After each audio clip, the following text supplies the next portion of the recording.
All right, welcome back to the Just Some BS podcast. Today we have Whitney Hahn. Thank you for coming on. Pleasure to be here. I'm very excited. Our preamble was already fun, so this is I was full fun. of giggles. Let's together, Brandon. We got a podcast to record. So on your LinkedIn, it says, replace daily firefighting with big picture winning, leadership and management consulting for tech and manufacturing teams of 10 to 50 people in Maryland, PA, VA, and DC. You nailed it, just like I wrote it. 100% gold stars for you. Congratulations.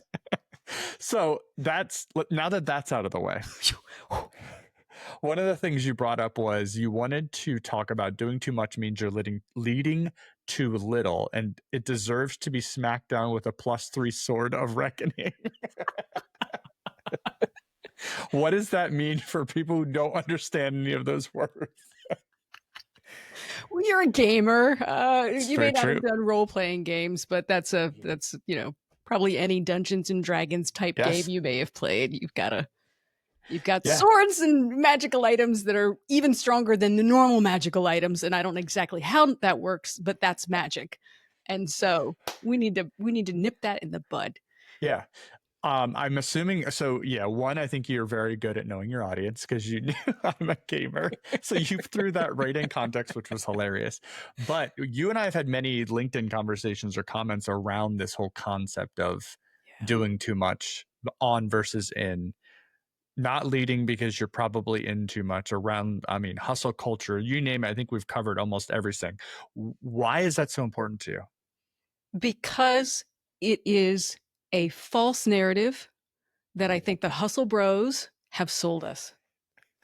Those damn hustle bros. I hate those dudes and dudettes, Yeah, very true. I say hustle bros in a non-gender specific way, but particularly in the United States, there is this mentality that if you're not always working, you're lazy. If you're not always hustling, you're not bringing value to your organization or taking care of your family or community. And I have learned that that's just BS. We don't have time for that, Brandon. Look at you going full circle. What? Where do you think the context of that came from? Do you have any idea of the origin story of like the whole hustle culture and constantly on? And if you're not working Sundays, you're not worth anything. That kind of thing? Well, it'd be easy to blame Gary Vaynerchuk, but we're not going to do that. I think it predates him. And that's a great question. I actually have not done the origin story of where that came from, but if I were to take an educated guess, I would say that it started with the tech boom. I think when we were industrializing in the early to mid 20th century, that's when the 40-hour work week was actually established. There were no boundaries before that. It was industrialization that sort of put boundaries and said, no, we should probably not work more than 40 hours. And I think sometime around the 80s, tech boom started coming. So I'm again, educated guess, but that's when it just exploded because the faster you could fail, the faster you could beat your competition. And that just meant always on, working around the clock, sort of entrepreneurial hustle mindset. And there were no boundaries anymore. And then that bled out of that in industry and got adopted by a whole bunch of other people who wanted that fail fast or win fast sort of adrenaline rush. And I just think it's gone too far and it's become destructive. I've seen too many ruined health, people with poor health. I've seen too many ruined relationships.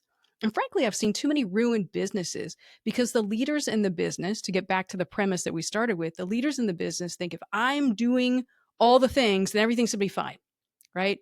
Nobody else can do it as well as I can do it.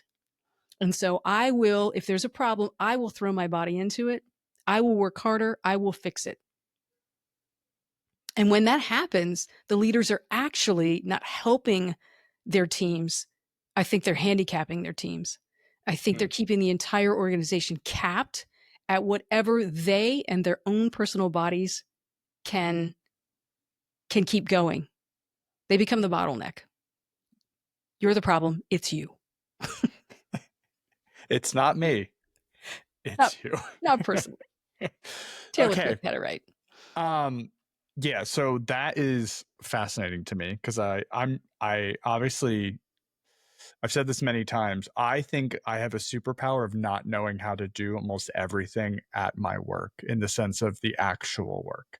And the reason why I say it's a superpower is because like I can't go out there and think I can do any of it. So it alleviates me from all of that responsibility to say like swim lane, this is where I'm going to stay because these are the things I'm good at. Yeah. Now, it took me imposter syndrome year and a half to get through that, right? But once I came out the other side, I was like, oh, well, this is what I'm bringing to the table, and I'll just stay here and keep trying to maximize that. Oh, and I'll learn new things as I'm sprinkling them on. But I'm with you. I've seen a ton of people that they are the bottleneck 100%, and it's once again, it's that. Well, if you've done everything, it's your baby, and it's very hard, I feel, to let some of that go. I think that's what the way Al was too, my father-in-law, and I think it was hands-on a little bit of everything, the true founder. Yeah, and that's really common, particularly with a founder CEO.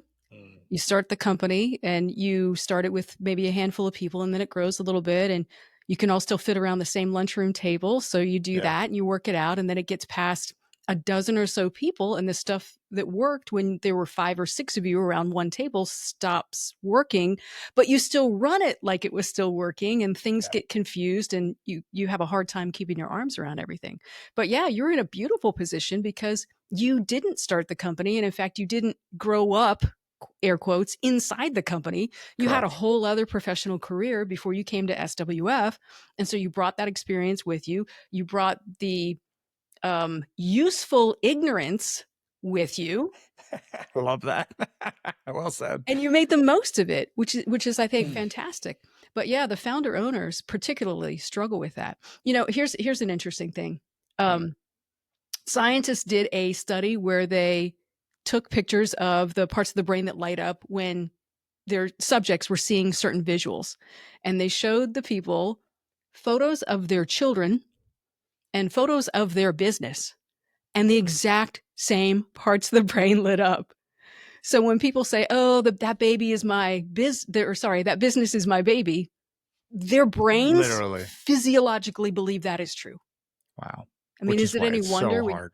we have a hard time extracting ourselves from parenting a business that we created? Mm. Man, that makes a lot of sense. Then it's just, yeah. Oh my God. And it's a biological level. That's why it's so, so difficult. Oh man, Yeah. And that's you deep. you didn't have any of that. You're like the foster dad who decided to adopt after a few years, you know? Oh yeah. I mean, it comes with its goods and bads, right? Of Because course. you're picking up the no, but I do think like I actually thank my lucky stars a lot of the time because of having that disconnect. But I used to think, because I've said this before too, is like I used to think you had to know how to do everything to actually lead people, which is such an ignorant statement. Well, how did you Because come to realize that that was an ignorant statement, that that wasn't true?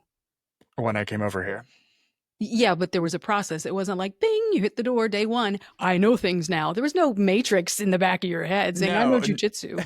I know no, that's BS. it was walking in and going, okay, like half this stuff is not in my wheelhouse. How do you possibly lead people when you don't even know what their day to day looks like? Or feels like, I should say. I know what it looks like because I've been around construction for a long, long time.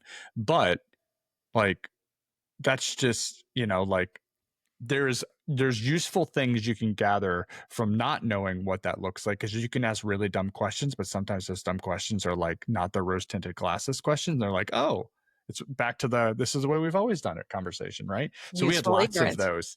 Yeah, exactly. And it's just like, well, why do we do that? And they're like, Right. not sure. And then the same thing with stuff that I got stuck on. And they're like, well, why would you do that? I'm like, I'm not sure why I did that. So it goes both ways. And I do think if you're constantly promoting from within, which we love to do, and I think it's very valuable for employees to see that, you have to keep that healthy mix, I think, of diversity of thought. And I think that teetering line, I don't know what good looks like there, but I think you have to keep an eye on I would agree.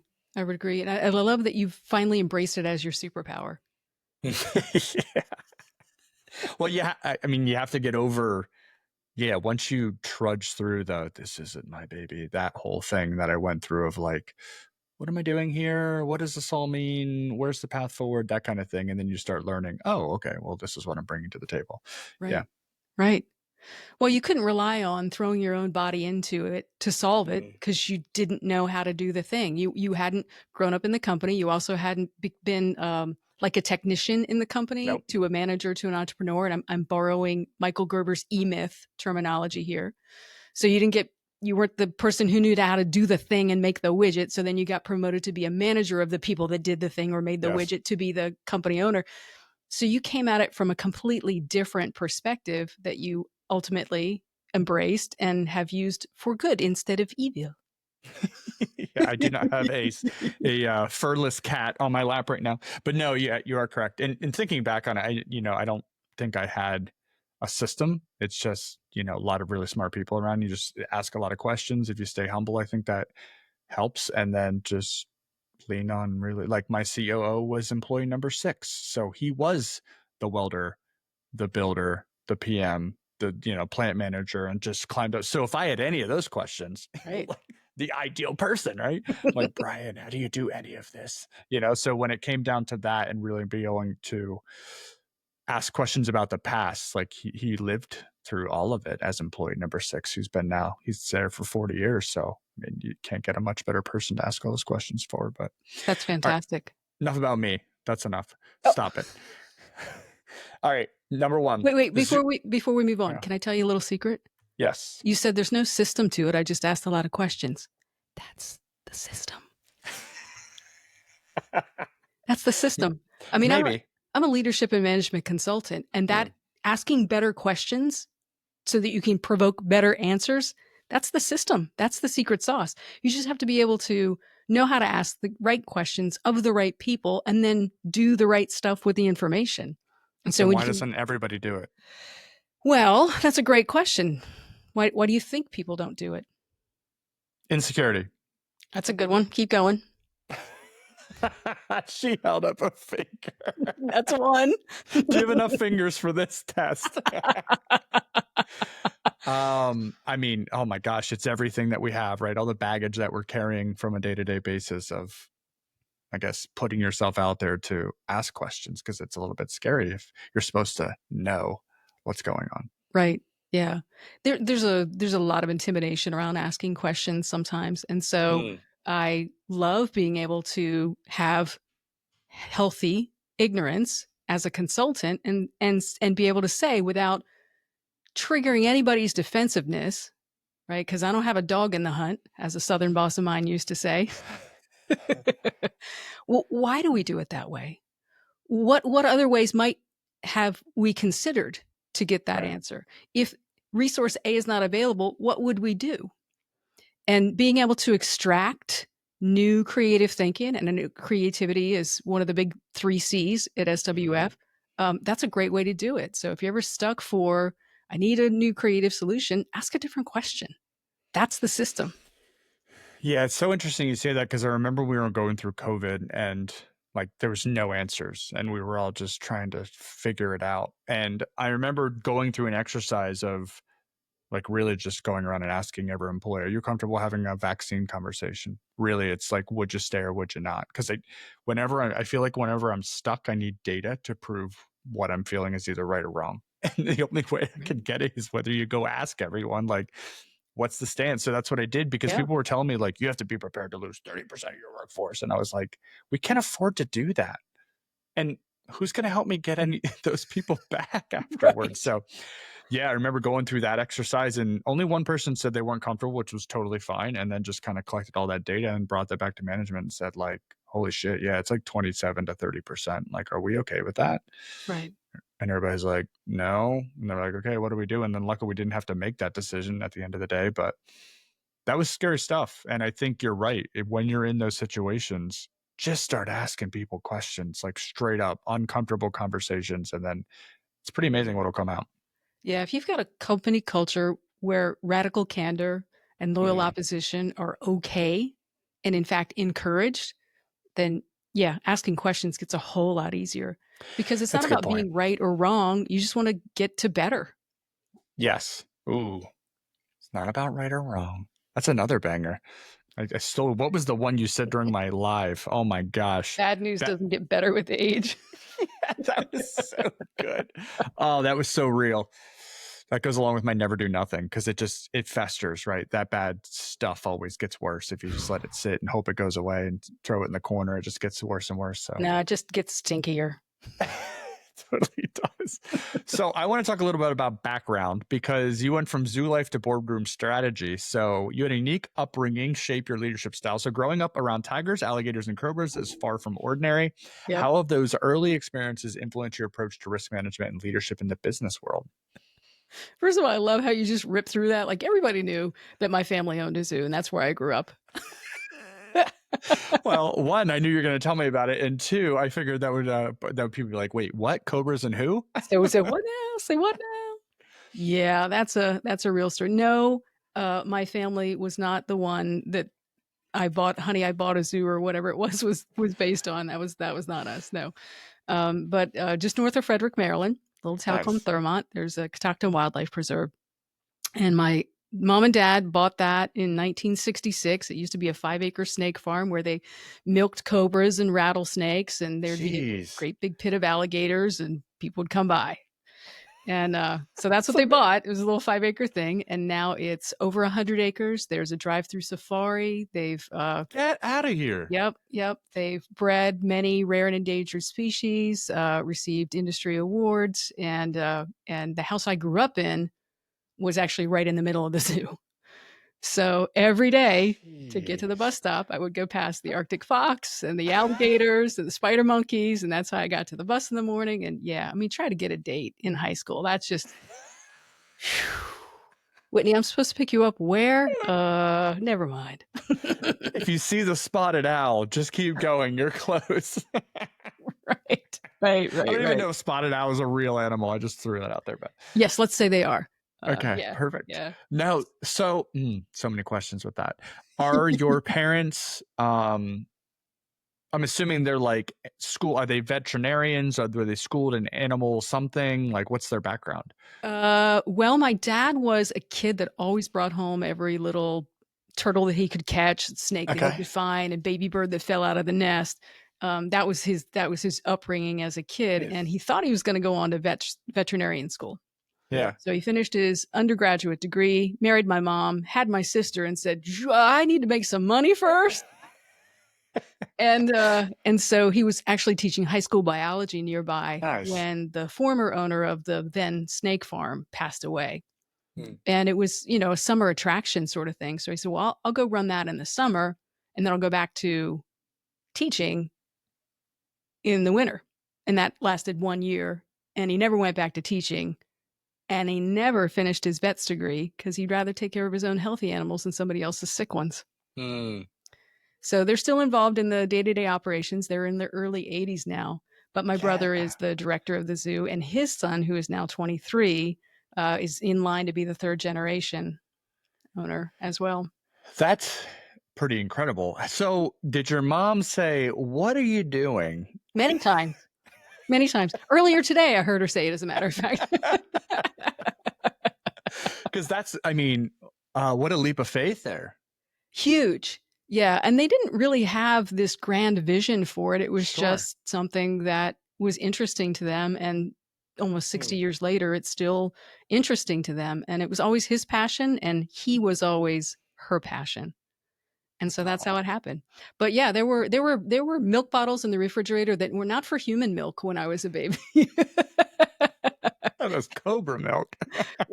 No. Reptiles don't have milk. Brandon, do we need to go over this? It's only mammals that make milk. Yeah. Well, you said, what did you say earlier about cobras? Milking cobras. Well, okay, I take it back. That is a misleading term. They don't actually get out tiny little stools and milk tiny little. No, they don't do that. That's how they. That's the expression for how they get venom from venomous animals. I got you. See, I did hear you correctly. You did. Thank you for paying attention.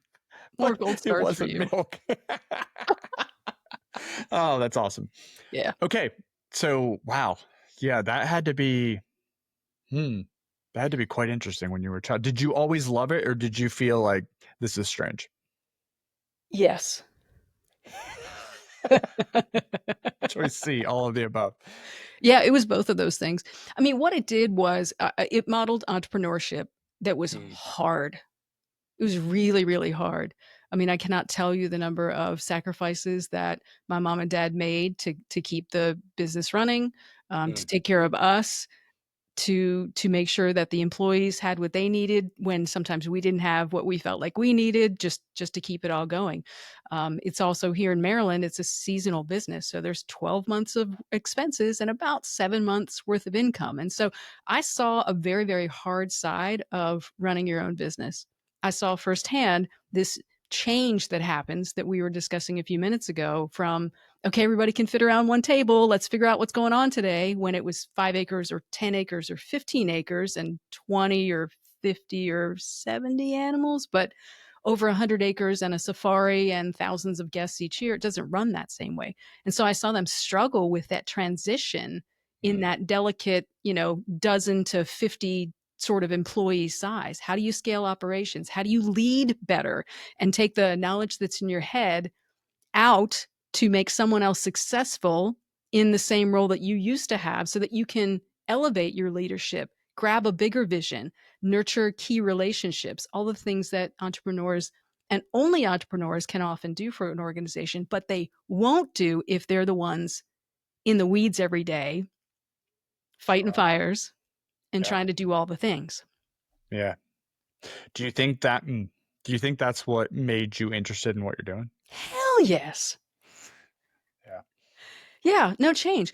Because I also believe that not only is that a struggle point, but that struggle point can be overcome. And it has to be overcome if small business in America is going to survive, if it's going to Yeah. thrive, take care of the people that we need to take care of in the way that we want to, and not burn them out and not ruin their relationships or our own, right? It's not an us versus them, and I shouldn't stage it that way because we're all in it. Yeah, we are.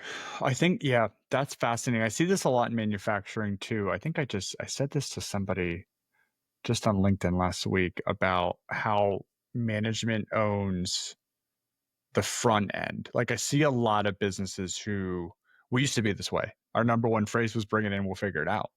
Right. Well, that doesn't work in a Mm, scaling mentality, because you will right. just go from spike to people can't take it anymore, leave, and then you're back down on, going on the downward slope. Yep. So, like, you're going to have the ride, but it's got to be this, which is manageable. And you got to find kind of that bandwidth of what's manageable for your company.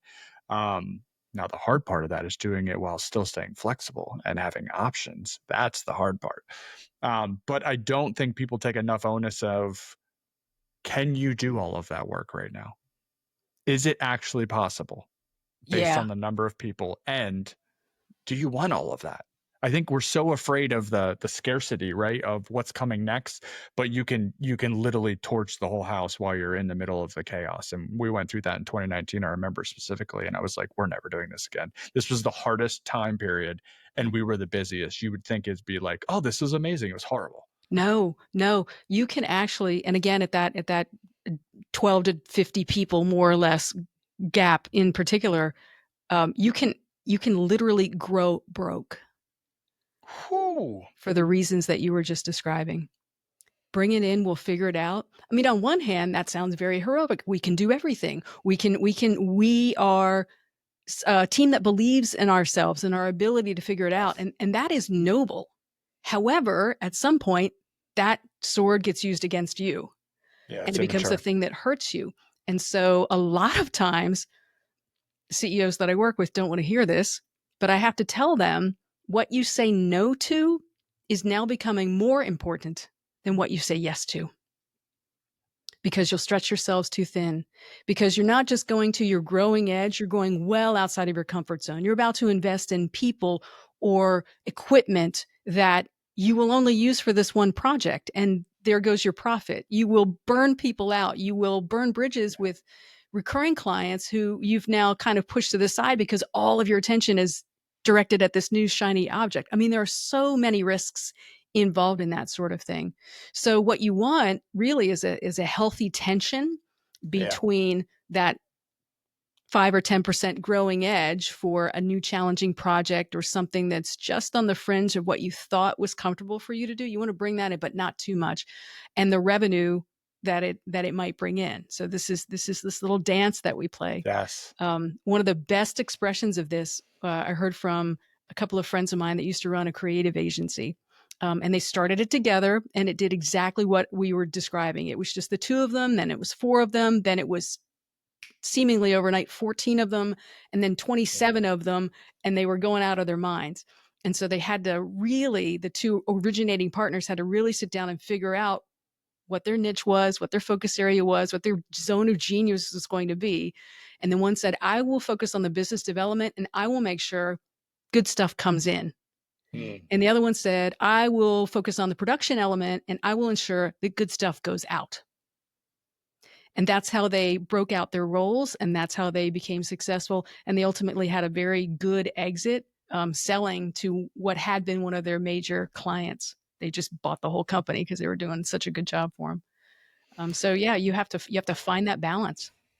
Yeah, I like that a lot. I say quite often about, like BD and ops is always a very tenuous relationship, but like as long as it's respectful, I still love that tension because I want BD constantly fighting for what they think is a good opportunity, and I want ops just on the edge of too busy to say, but this other customer and this other one, right? So like it's the new versus the ones that have always been there. And when you're just on that line of like, I know, but like this could be huge. And I love that tension as long as it's respectful. And I don't think it's respectful in all situations, but I love when people come to the table to present their best side of that argument. And I do think when we're in the sweet spot, which I feel like we are right now with opportunity, that's happening a lot. It's like, okay, A or B, A or B.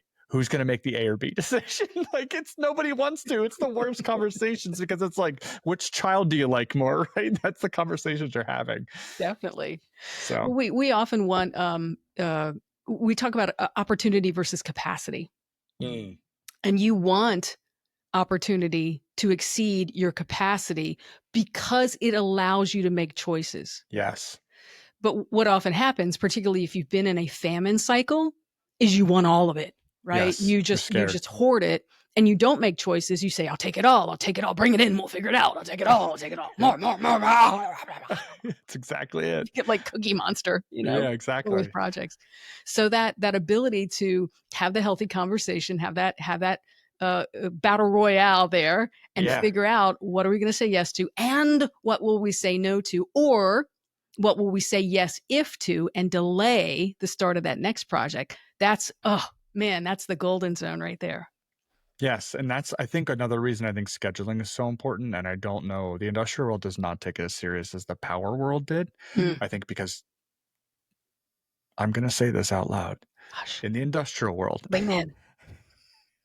Deadlines are kind of a joke. What?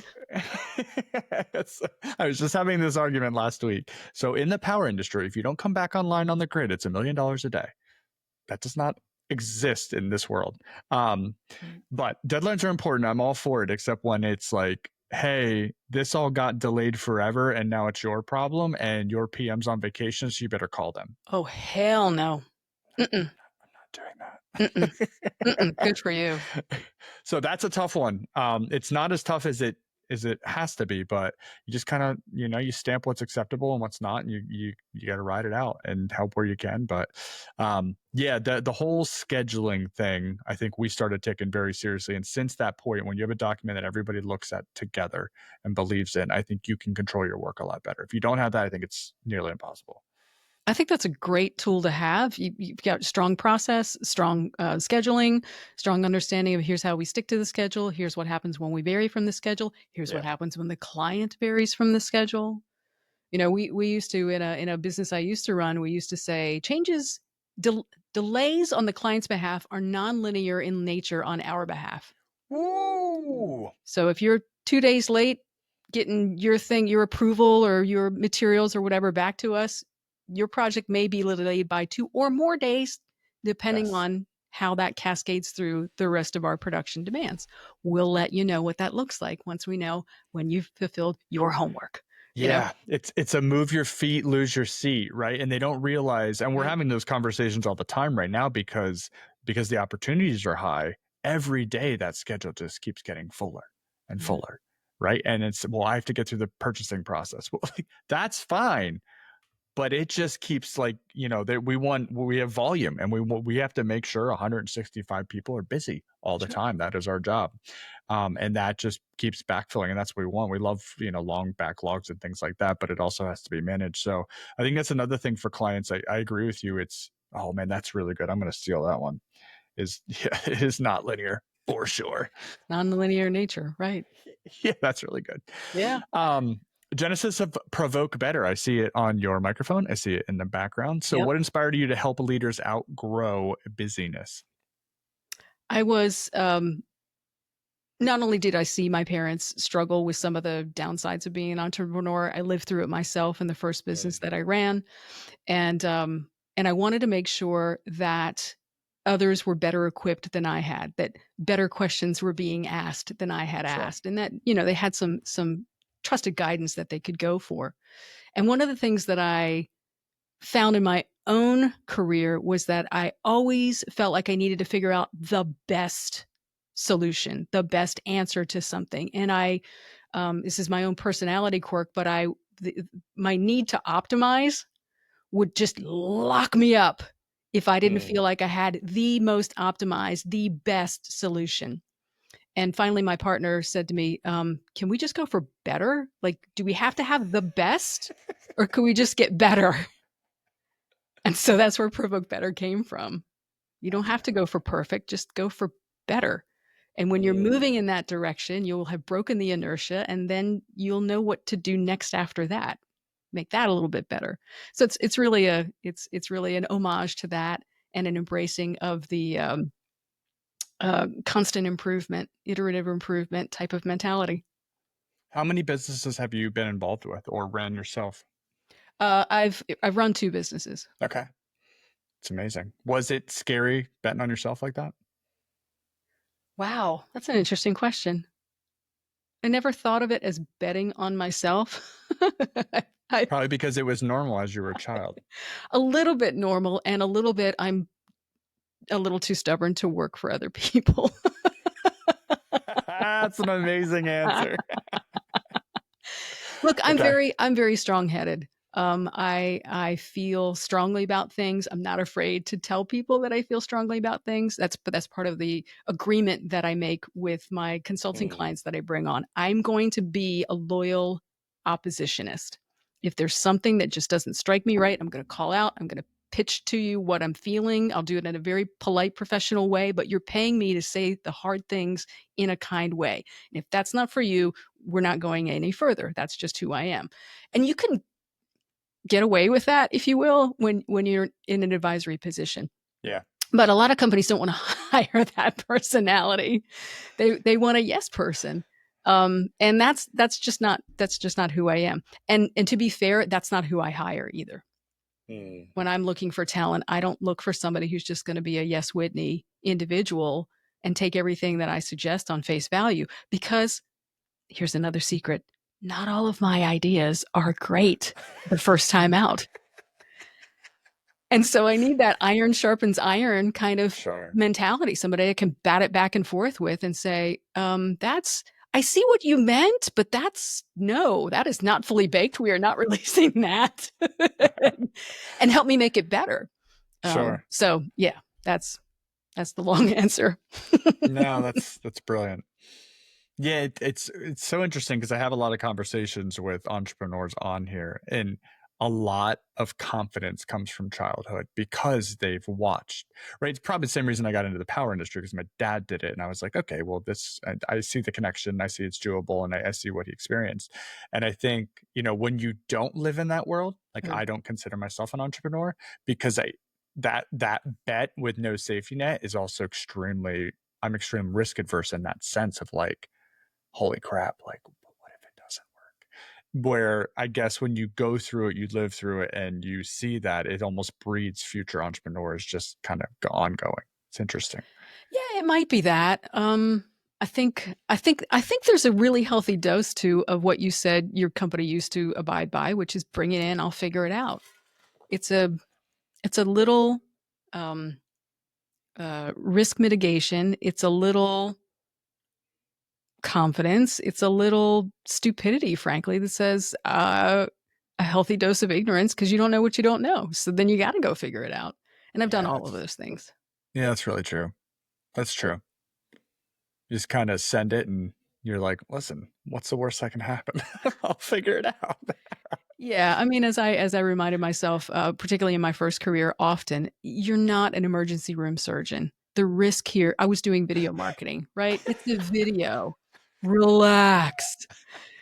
And like you, deadlines are important, quality is important. You want to get it right, but really, is it worth an ulcer? Is it worth can we just lower the temperature here a little bit? This is a first world problem. If your social media video does not get 1,000 views in the first hour, please. Oh my gosh, that's so funny. Yeah, I need that context every once in a while. I think that I'm having I had one of those weeks last week where I just had to all right, dude, it's fine. It'll be okay. Right. Yeah, that's really good. Everybody needs that. I think you get wrapped up in your own shit sometimes, and it's that perspective is that's right. I just needed somebody to tell me to zoom out and relax. It'll be fine. Yeah, because you care, which is an important quality. Sure. And let's keep perspective. Yeah. Yeah, it's so funny you say that because Friday we had my COO was off, my PM supervisor was off, and there was somebody else. Oh, and my field supervisor was off. So there was 3 managers all off on the same day, and all these problems happened. So I instantly got to go back into project manager mode, like what I did for 10 years, and it was I was just running around on the phone with customers. It was amazing. I had such riding a bike. I'm sure there was part of you that was ooh, adrenaline, let's do this. Yeah, it was like a runner's high. I was floating throughout the day. It was ridiculous. It was super fun. Freedom, a roadmap. How do you guide clients towards sustainable growth? So your Freedom roadmap promises significant profit boosts while reducing burnout. Can you walk us through a real world example where this approach transformed a client's business? Sure. Let's take an example from a automation business that we've worked with in Virginia for a little over 2 years. Started as a mom and pop business at the kitchen table. So, right, that a real core example of the ideal client that I typically work with. And they are just opened their 4th location, 4th office, and are approaching that 50, might now have just tabbled over the 50-person threshold. And so a lot of what we've talked about was a play for them. Husband and wife owners, absolutely involved in the day-to-day. Husband had been the technician, then the manager, then the entrepreneur. So he's the engineer, still trying to do engineering while also manage other engineers and run a company. And he's also the main person in charge of business development. Does any of this sound familiar? Right. And his wife's like, when are we going to take a vacation? Yeah, for sure. Why are we working so hard? So I thought this was supposed to be fun. Yeah, right. I thought owning your business was supposed to allow you more time, not less time. How many of us know that story a little too by heart? So for them, their roadmap included proper recruitment and retention strategies so that they had people they could rely on and were properly trained to take care of the things that would allow them to do other stuff. They needed process definition because for the owner and the early engineers that had started with him, the entire processes lived in their heads, but they had never documented it. So every project actually ran a little bit differently from each other, from each one of the engineers, the ones that they had shepherded through.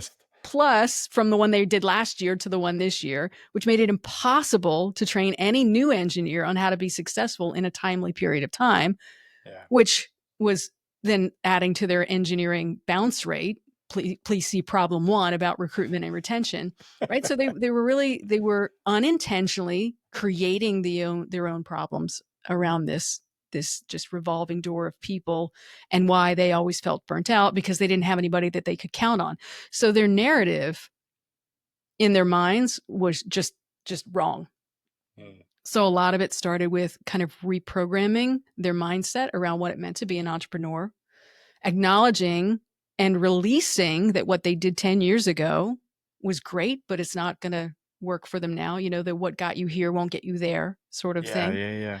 And then showing them a better way to do it, provoking better in their company in, quarter by quarter incremental ways around process definition, around communication, around recruitment, around division of roles and responsibilities, around who actually gets veto power on stuff. And no, it can't always be him. He shouldn't even be seeing all of this stuff, So they actually did quite well in we worked with them a little bit over 2 years. They went from about 3.5 million in top line revenue to 5. Wow. And the last I spoke with them, they're on track to close near 9 million this year. All right. Yeah. So how does that feel to watch and I call it maturity levels of a company, to watch like the problems just mature into this level where you're up at something you never thought you'd be worrying about, in the sense of like, it's so far above where you were. Like, the bottom stuff is the people yelling at each other, treating people like crap, not knowing how to communicate, no process, blah, blah, blah. And then as you're laying down those bricks, it's just your problems get more and more advanced, which just means you're way more mature as a company. It was definitely fun to watch them start to get those early wins in particular. Yeah. Start to get the momentum, and the weight starts to fall away just a little bit, and they start to lift their head just a little bit more and say, oh, I can see above the day-to-day firefights. I can replace that with some more big picture winning. I can take a vacation. They went on a 3-week vacation without checking in at the office for like the first time that they had ever done. That was a huge win for them. Even huge. In my opinion, Brandy, even more so than whatever their top line revenue goals may have been, the fact that it's a husband and wife who got to vacation together and not worry about the business that they had birthed. Yeah. Felt like a huge win. So that was really exciting. I'll admit that I'm seeing them struggle now with the success, because the husband in particular kind of wants to boomerang back to his engineering self. And I'm like, oh, honey, don't do that. Don't you jerk, you've come so far. Stick with the program, my friend.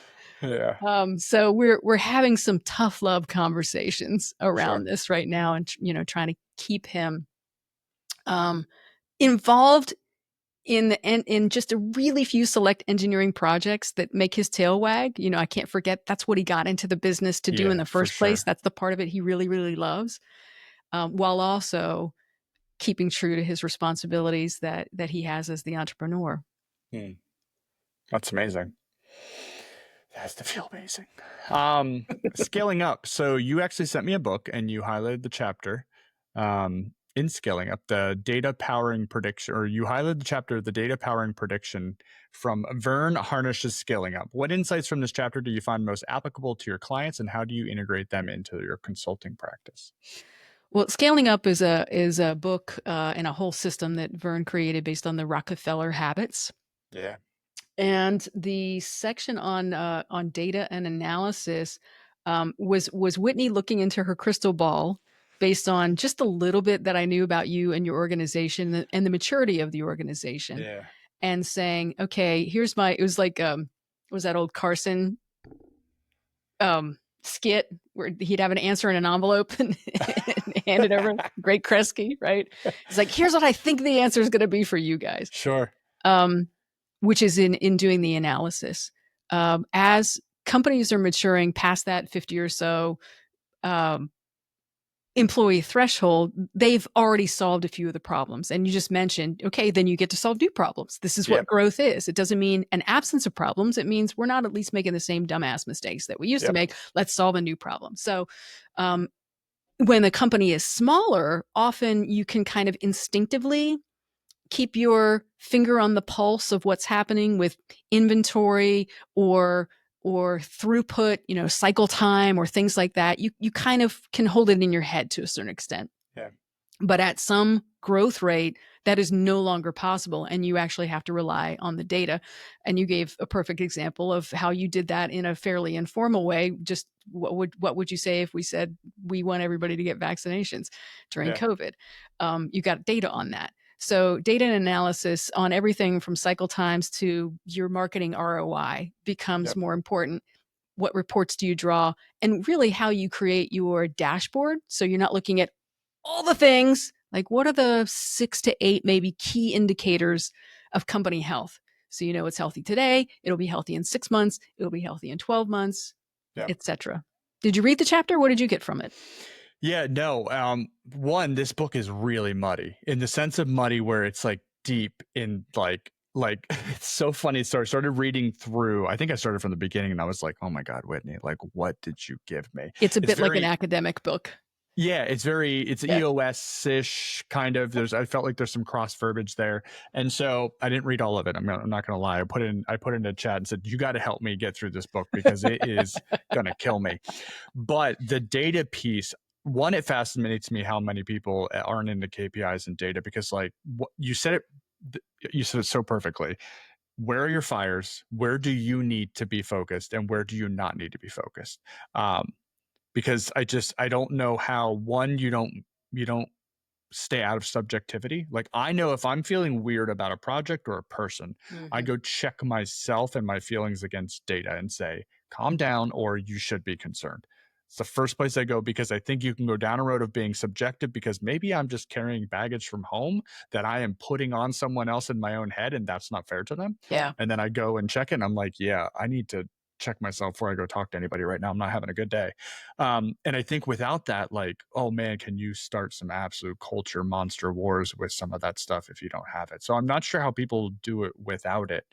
And like you said, you could be on a 3-week vacation and just check your dashboard and say, hey, everything's great. Everything looks good. So I love KPIs. I love data. I love dashboards. I actually just ChatGPT'd every corner of our business. What is the best in class KPIs for this, for this, for this? So I built like a giant spreadsheet of what all those are. It gave me the definition, why it's important, the actual equation, and what level it should go to based on the tiered system that it came up for me with the dashboard like profile. Oh my God, it was so good. I was like, I probably sell this. So I will send it to you and tell me, but I did everything because I just wanted to know from HR to marketing to safety to quality, everything. I want to know what is best in class. What are the best companies looking at and why? And then I got this giant list of things. And I know some of it I'm not going to be able to produce because I'm not sure we're tracking that stuff. But it gives me something to maybe say, okay, do we want it in the future? Because I got to start now. Or can we throw this one out and let's move on to the next one? Because you can get dashboard hungry and have too much. Oh, definitely. And then you don't know what levers are important to look at. It just doesn't make any sense. So yeah, the challenge I think would be for you to do that exercise where you're looking at your 6 to 8 key indicators, the canary in the coal mine, if you will, for health. At some point, it doesn't matter what my cholesterol level is. If my blood pressure is 0, Right. Yeah, totally. that sort of thing. So you're looking for the early indicators of health or dis-ease in the organization. Those are the ones I would recommend that you put on the dashboard. P.S. 2 things. You mentioned that as you read Scaling Up, you felt like there was a lot of entrepreneurial operating system, EOS, cross-reference. EOS actually was developed by a former student of Vern's. So it's a derivative, if you will, and a close cousin to Scaling Up, the original. I always like to go back to the source material as much as possible and really love his work and how many references he gives to other things. He's like, oh, you want to know more on that? Here's something else. So you just know he's like a voraciously curious person about this. But since it does read a bit like an academic textbook, just last year, Vern released Start to Scale, which is a way more consumer friendly, like beginner version, if you will. And it's actually the one that he recommends to people if they want to, I don't know, have a book club and give it to their employees. He would say use Start to Scale instead of Scaling Up. Yeah, you're so right because there's like bubbles and rectangles of information all over it. So it does feel like a textbook for sure. But like my eyes were going everywhere because it's like, oh my God, you're right. It takes you down one avenue and you're like down this rabbit hole into this quarry and then it pulls you back in. Yeah, it's heavy stuff, but it was fascinating. Yeah, I love when you sent me that and then sent the little highlight thing. I was like, yeah, because I think I asked a question about when do you know it's time to grow or something around that. And then that's when you sent that and you're like, maybe you need this. And I was like, oh, maybe this one. that was very good. Thank you. Sure. Aligning teams with clear priorities. What challenges do leaders face and how can they overcome them? So struggling with setting and communicating clear priorities, I have a problem with, I think, vision around this. What strategies do you recommend to ensure teams are focused and aligned with organizational goals? Oh, girl, let's get into it. Okay. This is my favorite. Okay, good. Do you currently use objectives and key results, OKRs? No. How does SWF I've never do? even heard of OKR. Okay. Well, it's okay. KPI you mentioned, key performance Yes. indicators, you use that. Yes. Okay. And your KPIs are linked to your goals how? Well, I wouldn't even say so. We have OE goals, we have quoting goals, we have collection goals, which are all KPI driven that we look at weekly. All of our projects over 50,000 are tracked weekly as well. Yep. Not really goals. I mean, we have set, obviously, what is the budget? What did we want to do? And how far off are we from that? And then we have quality metric goals. I don't know if they're different from OKRs or whatever you said. Safety goals. We have goals around like attrition or turnover rates, things like that. Yep. I'm trying to think what else is on my. And then we do every job that closes, we do like a monthly closeout with frontline supervisors of like budget versus actuals. Oh, you do retros on a monthly basis. Love that. Keep doing that. A lot of companies miss that. And you miss so many insights by not doing retrospectives. Yeah, and it's just pressure, right? It's a little bit of pressure amongst peers to not be the lowest on that totem pole, and it works very well. Healthy tension. Yeah. Good. Okay, well, as an example then, based on what you've told me, the company I'm sure has strategic annual goals, probably a 3-year or 5-year goal as well. It's weak. Okay. You could improve that. Yes. Think of Vern calls it a 3-hag. 3-year highly achievable goal. That's the 3-hag. So you've got a 3-hag, then you break that up into a 1 year that will make sure that you're on track, and then you break that up into quarterly goals. You're nodding your head. This sounds familiar. Okay. Yes. So the way that the Rockefeller habits and Vern talks about it in his books is that the annual goal, for example, gets broken up into main objectives. That's the O in OKR, and key results. But if you want to use KPIs as the acronym instead, that's fine instead of key results. The important thing to remember is that the KPIs or the key results need to be measurable evidence that you're on the right path to that objective.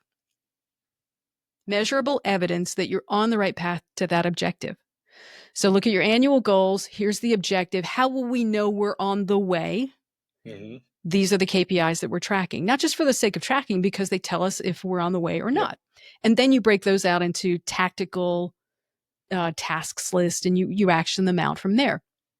So if your company goals are such that attrition, for example, is important to keep an eye on, because if you don't have the people to do the stuff, you can never get that revenue. Right. That's a reason that it's on there. And then your HR and training department work with your managers to make sure that portion of it is on track. So kind of like for anybody watching this on the video podcast portion, it's like this big pyramid that cascades out. Major annual objectives at the top, quarterly objectives underneath of it, then departmental objectives that ladder up to it. And this is how you make sure that everybody in the organization, all the way down to the frontline worker, understands how what they do each day, each week, each month, each quarter ladders up to that department's goals, and how the department goals from HR to finance to operations to business development ladder up to feed the organizational goals. This is how we keep everyone connected to those goals. I mean, how many times have you talked to, maybe not in your organization, but have talked to others about what they're doing, and they're like, I don't even know what my goal is this week. I show up and I try not to get yelled at. I'm sure we have that too, right? Like, I don't think our communication is, I think that's probably one of the weakest things that we do is around that. So lots of KPIs that actually get to a lot of people. Does that filter down, all the way to why my work is important? I would think so, but maybe not.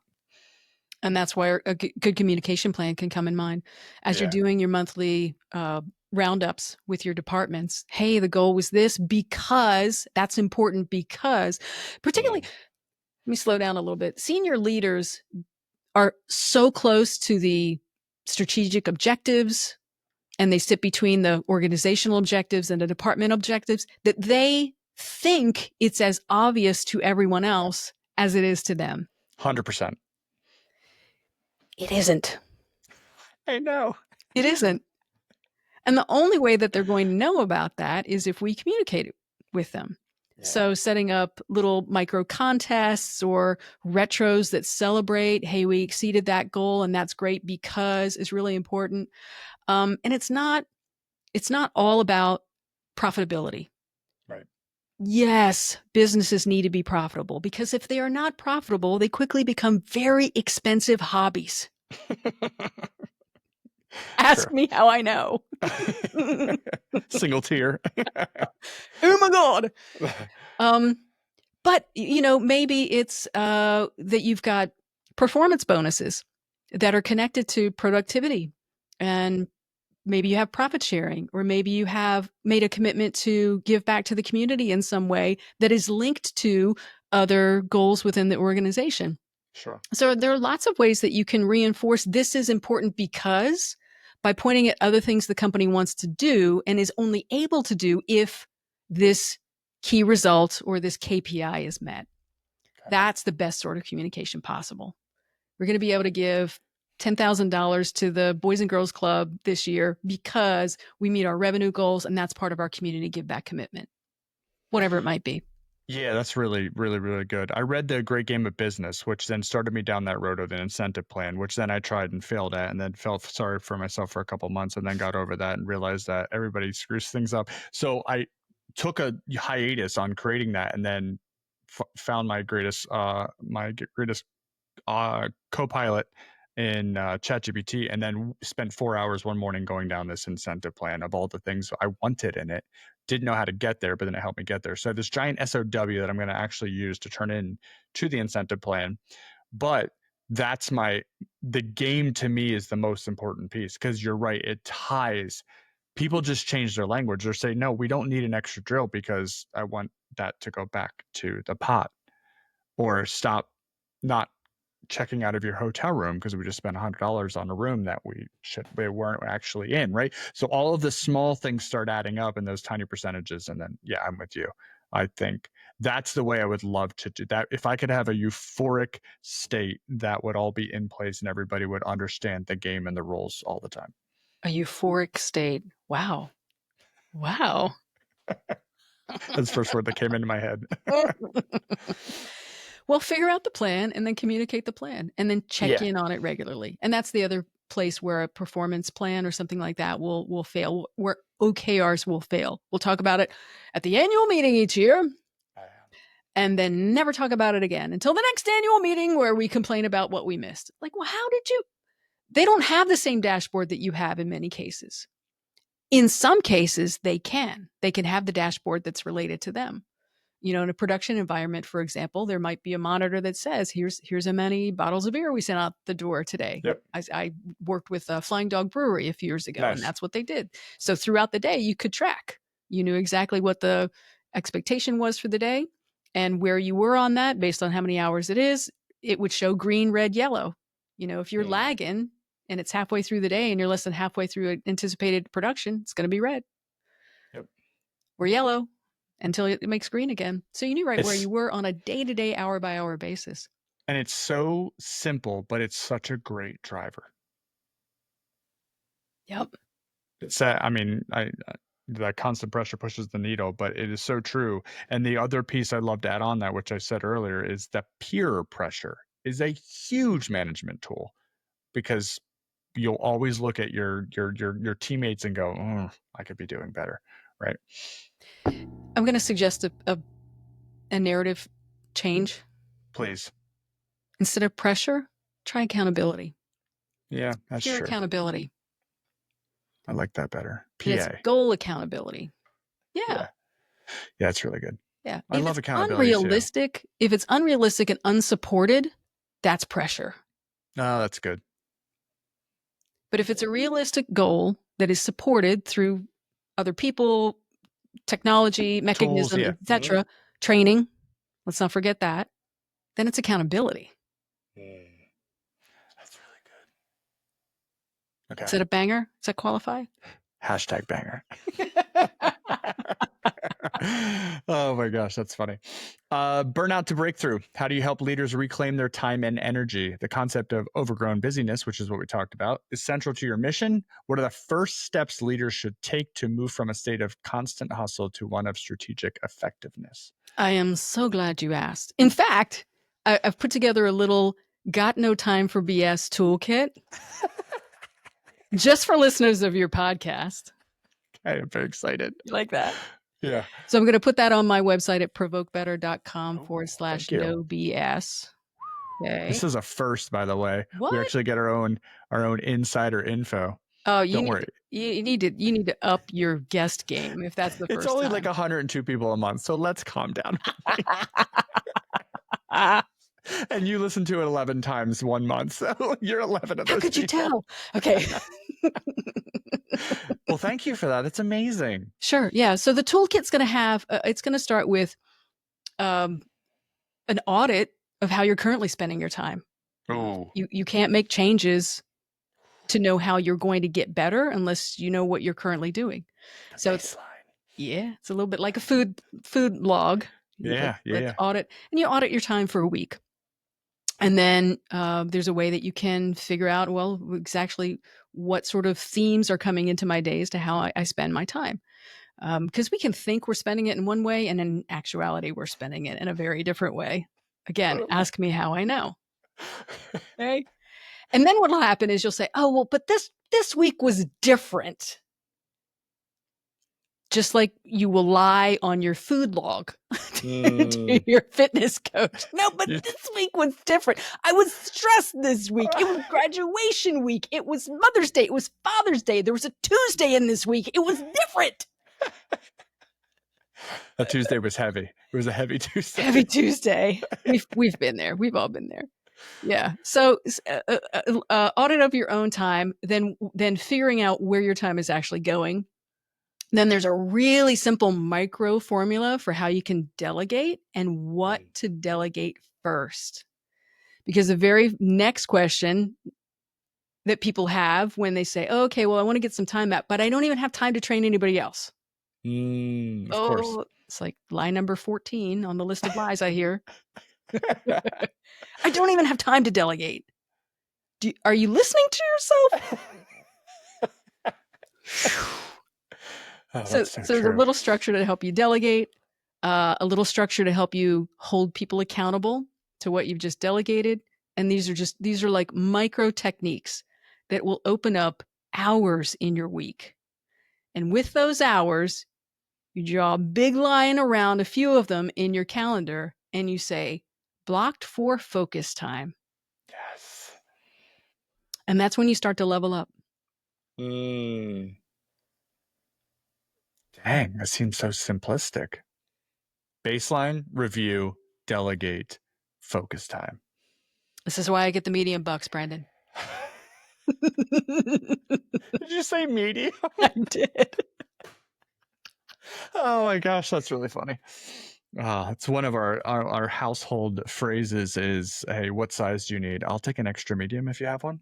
Extra medium. I like that. That's really funny. Okay. Well, no, a lot of people struggle with that. I don't know when delegation, maybe it was because I didn't have a choice when I came over, but I also don't feel like I ever struggled with time management when I was like a heavy doer. Like I feel like I was really able to kind of maximize that and say, I'm really good at saying no to things. Maybe that's part of it. Like It is a weird superpower. Yeah, I don't like spreading myself too thin. That's how do you know what to say no to?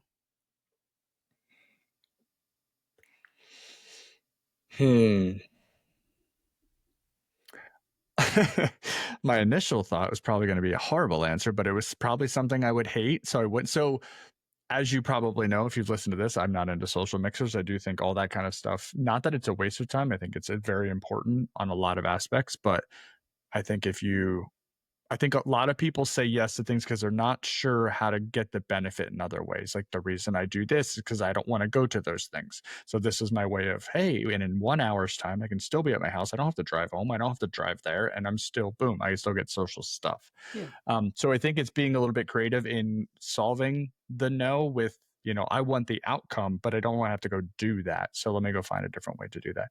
So I don't know how to answer your question. Well, that would be worth some introspection, because I think Yeah. other people need to know that. That's a huge problem particularly for the high achievers, right? The high executors around us. Maybe that's why Do I you know know how, people, for example, because I'm not a high achiever. Somehow I'm easy with no's. Oh, because I'm not a high achiever. and I don't care what other people think. It's brilliant. Anyway, sorry, I cut you off. No, it's okay. That legitimately, that's part of it. If you don't have a high need for approval, it's probably easier for you to say no. I literally just wrote about that today on LinkedIn. Hmm. I do think you're right. I don't have FOMO, literally ever.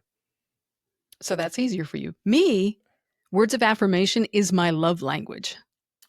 So I am such a people pleaser. Like, Yes. please, tell me I'm pretty, tell me I'm funny. I really actually tell me I'm funny before I'm pretty. Like that's the best ever. Your laughter, it's like, ask me anything. It's yes. The answer is yes. Just keep laughing. Understood. Yeah. But high achievers too, the high executors among us, they have a hard time saying no as well. I mean, if you know a person, for example, who will make a list, including the thing they just finished, just so they can get the dopamine hit for crossing it off the list. That's who I'm talking about. Understood. And they don't want to say no to anything. They see service as the only way that they can create value. And they have to just keep serving more, which is incredibly dangerous. Incredibly dangerous, not just for themselves, but for the organization as well. Yeah. So knowing how you can determine what tasks it's okay to say no to is really helpful to show your other managers and employees when it's okay for them to say no.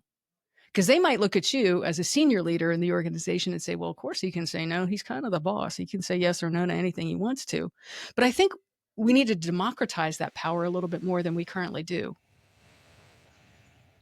Man, that's good.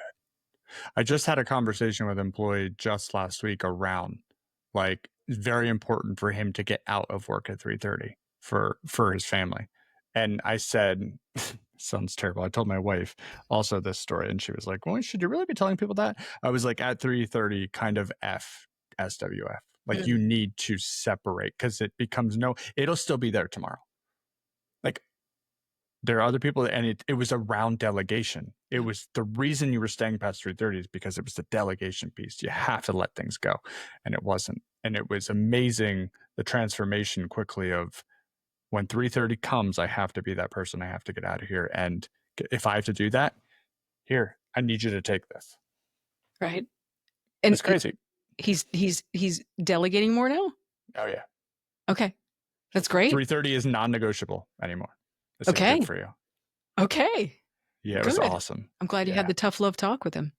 Yeah, it wasn't me. It was realization with himself and what was important. And it was just really cool because we were talking about delegation quite a bit. And some of our frontline supervisors, I think it's one of the hardest things they have to learn, right, when they get into managing or leading people, is that delegation piece. When you go from a doer into managing doers, and you're like, but like you said, I was the best at making the things, but I don't get to make the things anymore. Yeah, and that's super common. I created a From Technician to Manager leadership series to combat just this thing. It's a four-part series to help people make that transition, learn how to delegate, hold accountable, communicate with some folks that used to be their peers, right? There's a whole different dynamic there as well. And recalibrate how they bring value to the organization. Because the doer that you just described, I'm actually pleasantly surprised to hear that he embraced that and he's now getting out of work on time, because I've seen a number of people continue to struggle with that fight because they're still in the mindset that I need to execute to do the thing. And when they get into a managerial role, their contribution to the company now comes when they're able to get other people to execute in a more efficient way on something. That's why they got to be manager. And there's a very delicate and intentional dance that needs to happen to shift that perspective for them and help them be successful in their new role. Yeah. Yeah, I agree. I think it is. I think that's one of the hardest leaps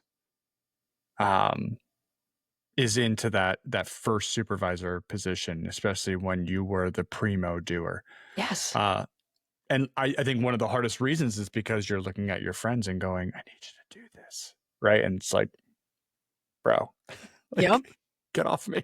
Yep. And it's uncomfortable until you realize, like, hey, I'm accountable for a lot of things. And I think one of the main moments is when you eat shit for that person for the first time. Like, as the manager, you have to take the bruises and then you have to give away the wins. I'm sorry, but if you're going to get into leadership, that is the first thing you got to learn. And that's your sole purpose in life.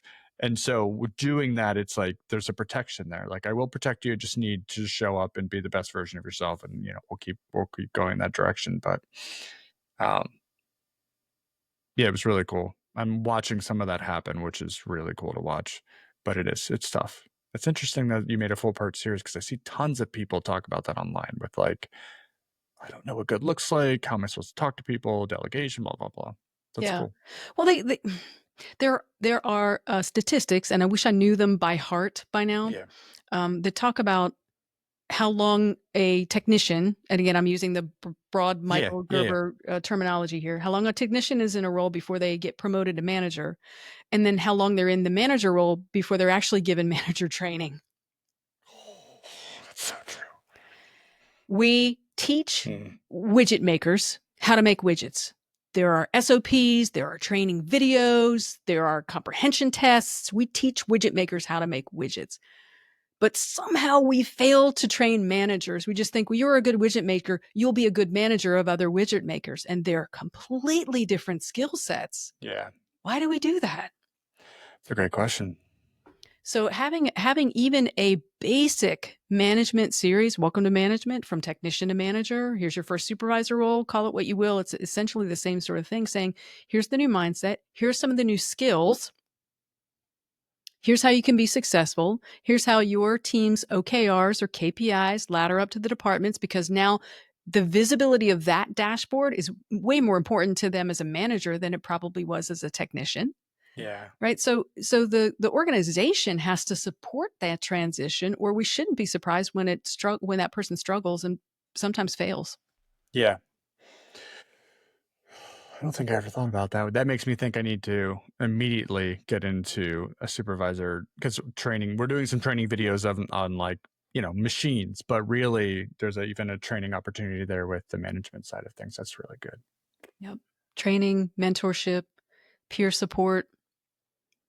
The struggle is real. I love all of that stuff. How did I not think of doing that? That's amazing. Thanks for leaving something for the rest of us. I know. Now you got me thinking. I'm like, I'm going to be in chat tonight. I do this for a living, right? Yeah. I'm going to hit you with one last one here. Do it. What innovations or trends are you most excited about in leadership development overall when looking ahead? Trends in leadership development. Well, you've mentioned a technology that I like a lot, which is ChatGPT, and I'm very interested in the influence of AI on leadership. And I'm not sure it'll be what any of us expect it to be. Yeah. No matter what I say, it'll be different than what I think it's going to be. And I've been using AI pretty extensively for the last 2 years, and I've taught a number of classes on it as well. And even so, it's going to go in directions that I cannot anticipate. What I can say, though, in terms of that technology and leadership, is that the human component, the compassionate, listening, empathetic, soft skill side of a leader will become more important. Ooh, does everyone hear that?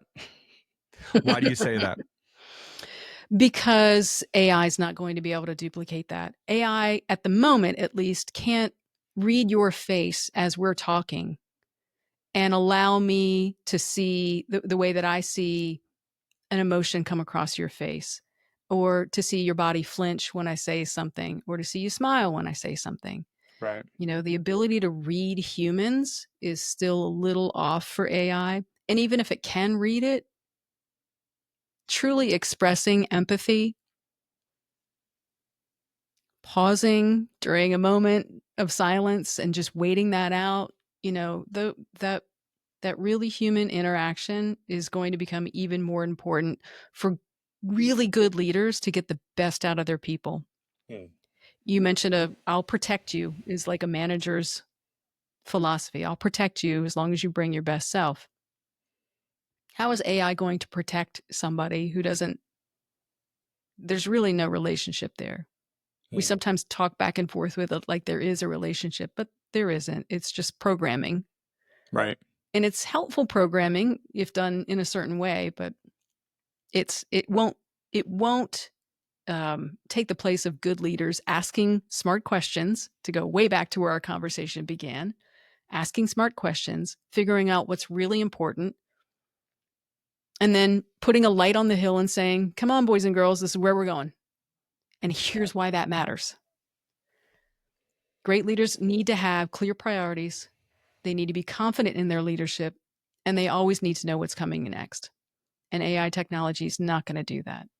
So in broader leadership trends, I think what we will see is a re-emphasis on the soft skills, is what I most frequently hear them called, that really don't have a whole lot to do with the technical skills. And this is where your weird superpower comes into play, because you're a very good listener and you care about people. You've got that servant leader mindset and you want to bring out the best in everybody. It seems to be your innate desire to mentor and help polish people up to the version of their better selves. That, I hope, is a leadership trend that more people embrace, because I think that's what is going to separate the good companies from the great companies 10 years from now. Well, thank you for that. Wow. That was very nice. I don't know how to follow that. What, on a day-to-day basis from an AI perspective, what do you mostly use in your realm? Do you have like a process or anything that is really kind of above all the rest? I have a lot of processes that I've developed. I train my custom GPTs for particular things that I use over and over again. One that I'm most excited about that I've finished just in the last few weeks is a talent experience GPT. Oh. Yeah, that starts with top grading, a different book that I have, which is a job scorecard. Yeah. And you do that before the job description. Are you currently using job scorecards? Is this something familiar with you? Well, No. I found out about it through Vern's work. So he'll talk about top grading and job scorecards. But basically what it says is you create a job scorecard for what an A player in this position would be. Okay. Critical skills they must have, critical competencies, is there a license that they need to hold, etc. Here's what a plug and play A player, bam, this is what they look like. Sure. And once you have that top grading job scorecard and you start to consider your candidates, now you're not comparing your candidates to one another. You're comparing your candidates to the ideal A player job scorecard. Sure. And so you get a much less biased review of each one of them. So your job description is based on your job scorecard. And then your onboarding plan is based on those things. So it's a continuation. If you said, this is an A player, we're hiring Brandon. He's a B player right now because he misses these couple of critical skills or competencies from the job scorecard. Guess what your onboarding plan and your 90-day success plan is going to focus on? Sure. How you bridge the gap between the B player that you are today and the A player that we want to this job role to have. And so I created a whole GPT that starts with the scorecard, gives you a job description that is way more interesting than any job description you're probably currently writing, and connects what they're doing to why it matters to this role, and then gives you 90 days or 180 days, whatever it is you ask it for how do we bridge the gap in that person. Whether you use AI for it or not, every company should do that. AI just speeds it up so much. You still have to edit and tune it, but wow. Yeah, sure. Yeah, that's really good. It sounds a lot like, have you ever heard of predictive index or culture index? I have Or not. okay, very similar, but it's more of like I want to say like a psychology kind of dot setup.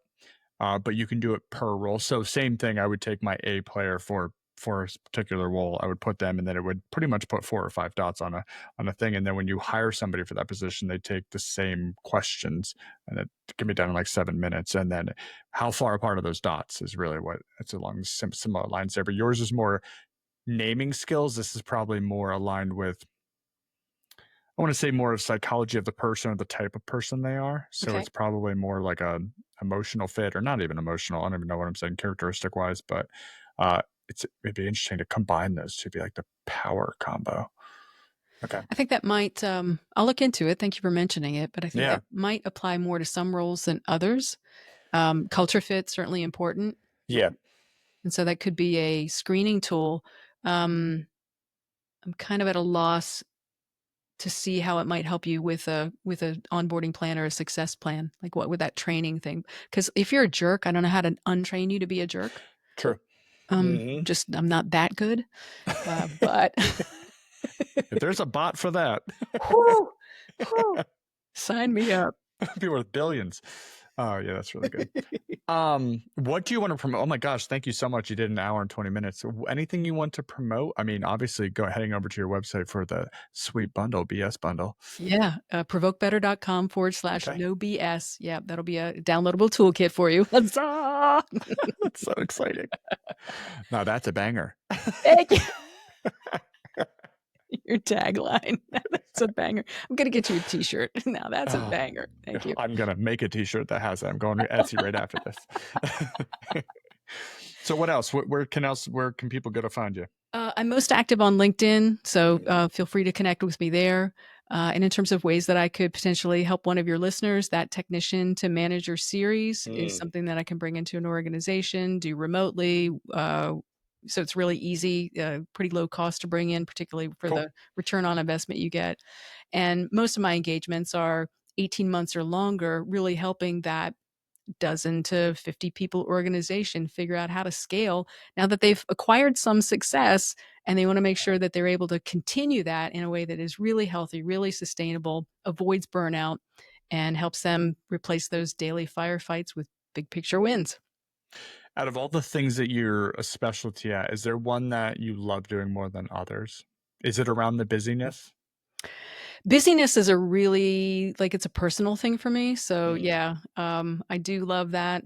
Um, I love to help people get out of their own way on certain yeah. things and enjoy a fuller version of their lives because their lives are incredibly short. Yeah. Yeah, I hear that. Yeah, that's really good. I mean, just like you said, the 3-week vacation, I mean, that had to be so profound to get to that point, because when you're in it, there's no way you can see that it's even possible. Yeah. I You're mean, how just many drowning in the problems. how many people do you know that don't even vacation for a week without taking their laptop along and like obsessively checking email and stuff? That's not vacation. That's Nope. working at a distance. You're still working. Your brain is still working. Like we shouldn't be doing that. Mm. And success, you can still have success without doing that. I think you are only able to have success truly if you can do that. Ooh. Yeah, I totally agree. That's one very big non-negotiable for me. We love vacation, and yeah, I'll pop in, just check emails, keep up to it, keep up with it as long as I'm not coming back to like 150, which I usually don't, but like never sitting down and really like getting into emails or getting on a call. It's just not Yeah. something I don't think you should have to do. Yeah, for sure. It's so important. Life is incredibly, incredibly short, and no one at the end of their life is going to say, "Man, I really wish I'd spent more time at work." I know, and everybody says that, and it's almost cliche at this point to talk like that, but like it is so simplistically true. Like if you talk to when you're around older people or you're in those situations, like work is never. You don't even remember what most people do or did. Yeah, It doesn't matter. And I put a quote up last week that said, "A healthy body has 100 problems. A sick one has one." that's I a was banger. like, It was from a Buddhist, and I was like, that speaks volumes of like, now I'm back in my routine this week. I got my 10,000 steps in today. I'm like, I am crushing it from now on. Because it's scary. They're 100% correct. Like Yep. you could have all these problems and it instantly goes out the window as soon as you're like someone, your family member, whatever, has a health problem. It's like, it doesn't even matter. None of that even matters anymore. Like apply that to your everyday. Yeah. It makes a big difference. Have it in balance. Have a full life, not a work-life balance. Like there's a work you and a life you. Like have a full life. Hopefully you're able to enjoy at least part of what you do when you're at work. But when you're not at work, your significant other, your family, the people in your life that matter to you, they deserve the best of you, not the rest of you. Is that 3 bangers in one episode? I guess we should close now. Quick before I ruin it. That was a very good one. Man, I don't think I've ever heard that either. You got all kinds of ones up there. With age comes great wisdom. We are going to end it because this is about to get crazy. Well, thank you, Whitney, so much for coming on and spending an hour and 25 minutes. Were you nervous at all? Do you used to doing these kinds of things? Oh, I love doing these kinds of things. I used to be a radio DJ in one of my many past lives. Yeah. Yeah, where I'd sit in a room and talk to myself, pretending I had friends. So podcasts, I actually have a friend to talk to. Thank you. Oh my gosh, I could see that. That definitely fits. Oh, you can see it because I have a face for radio. Is that what you're saying, Brandon? That's not what I'm saying. That was very quick. Well played. No, but you have that personality. I feel like you would be to like jump in there. Someone's trying to get it in the lobby. What? Yeah. They must have been testing. It's actually my guest that's coming out on Thursday was making sure the link worked. So that's really funny. Well, we will end this now. Thank you again. provokebetter.com. Yep. Or Whitney Hahn, HAHN on LinkedIn. You're quite active. You get into all the people's posts. So that's very fun. Please keep that up. And yeah, you're willing to help anyone. That's up to 50 people. Thank you, Brandon. It's a pleasure talking with you. I really appreciate the perspective that you bring to the show and that you bring to the work that you do with the fine team at SWF. Oh my gosh. Thank you for that. And yeah, I think that's all we have. And we will catch everyone in the next one.